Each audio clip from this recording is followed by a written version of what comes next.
De Plitsche deren. Plitsch ist ja, als je weet, ein plattisch Udrück, die oft eins für Jungs- und Mannslüd verwendet wird. Het so viel als pfiffig, aufgeweckt, gewitzt, clever, keck, schelmisch, helle, raffiniert, kess oder auch gescheit. Aber dat gif auch heel Plitsche derens. Da kannst du auf. Da bin ich nu wies worden.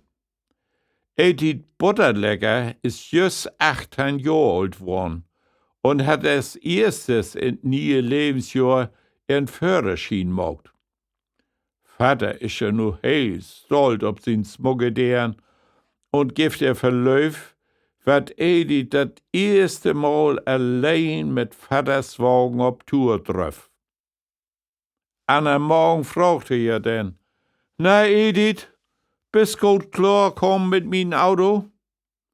Sie, und bei der Antwort hab ich gemerkt, wat auch die Derns in Schleswig-Holstein doch heel plütsch sind.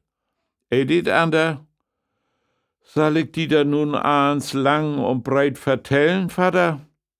Oder wollt du dat vielleicht morgen früh lieber in Nachrichtenblatt nachlesen?